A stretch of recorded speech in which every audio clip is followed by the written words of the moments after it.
Hey people, it's nice talking.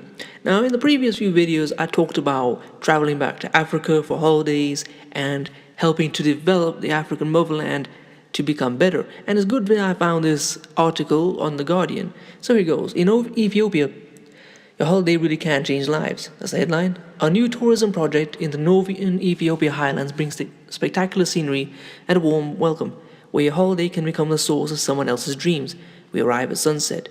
The guest house sits in a rising prow of rock with dizzying views of the vast gorge below.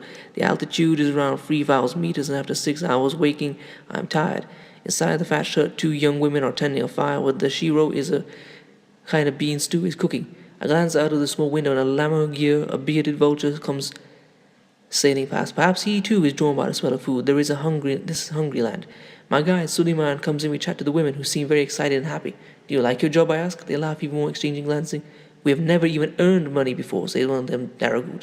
It's true, says Suleiman. They will get 30 beer a day, about $1 for each visitor that comes. You are the first, hence the excitement. Oh yeah, Daragut elaborates a little. We will save up and open our own coffee shop.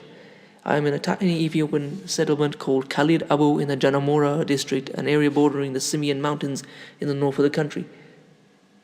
2 days earlier, Suleiman and I had left the town of Gondar and been dropped off at the head of a footpath into the mountains. There we found a drover and donkey ready to take our luggage.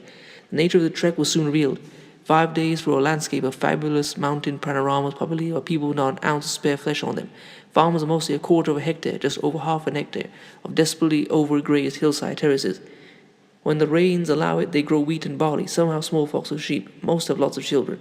None has electricity or running water. Bordering their land is the Simian Mountains National Park, a major tourist attraction where tourists pay hundreds of dollars to be shown ibex, gelada monkeys, and with a bit of luck, a rare Ethiopian wolf. There is no evidence of that tourist money ever reaching these people.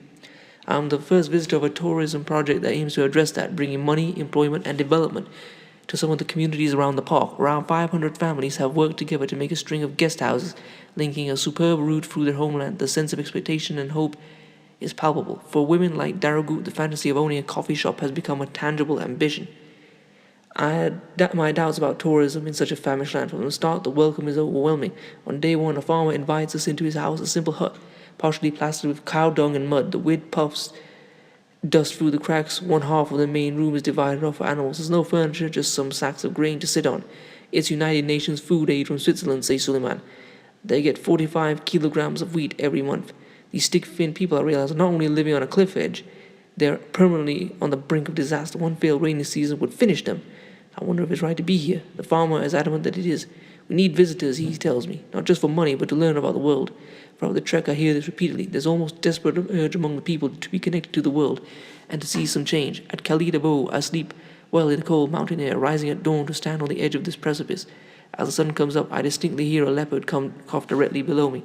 The curious thing about the landscape is that while every square inch of flat land is found, the vertiginous cliff is a wild, wooded habitat for gelada, rare birds, hyenas, wolves, and as I discover, big cats. Simeon is isolated from other mountain ranges and has involved a unique flora and fauna. But day 4, I am in the swing of walking, and Suleiman is coping well with his first ever tourist, learning to point out things of interest. By day 5, his attempt to teach me Amharic are even paying off. I can greet everyone and get the plurals and gender correct, handy at the wedding ceremonies we're invited to, or in the honey beer bars.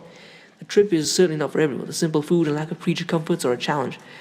The rewards are to see a region that few outsiders ever visit, to meet people isolated from the outside world,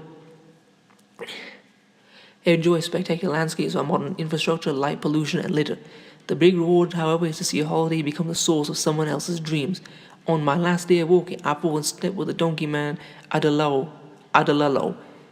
We're on the escarpment again on his path, sneaking along the edge of a steep precipice. I ask how much he earns in a year. Last year, I sold one sheep for 600 beer and made 1,500 beer from selling beans. That is about 70 pounds.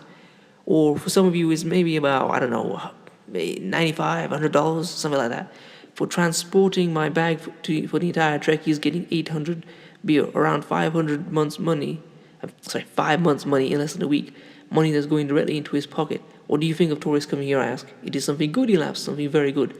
The trip was provided by Tesfa Tours, whose 6-night trek in Janamora, Warida, for 4 people cost 560 pp. per person, including transfers from Gondor, food accommodation guide, and pack animals but not bottled drinks. The company recommends linking this trip with a few nights camping in the national park, a stay at Limo Limo Lodge, and other extensions such as Lake Tana and Labilo.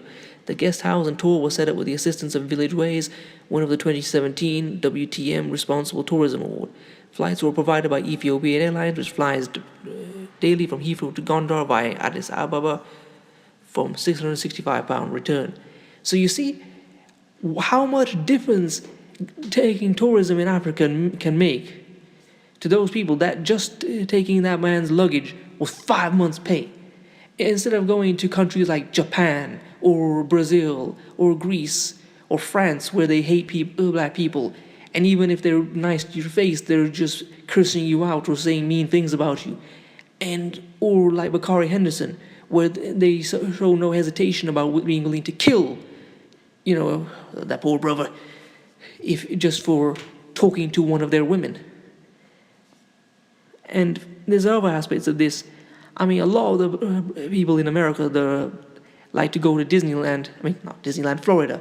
And we all know there's nothing good in Florida. We know there are racist rednecks that like to start fights and kill people, Marquise McLaughlin or Trayvon Martin. We got alligators there. And Disneyland. I could make a whole documentary talking about the creepy stuff that happens there. So, this is one suggestion. Try Ethiopia, and I'll leave this article in the description so you can do more research, but there are plenty more. There's 53 African countries that you can visit instead of having to go to these other nations. So, what are you waiting for? Okay? Please comment, rate, share, and subscribe. If you want to support my GoFundMe, I'll leave that in the description.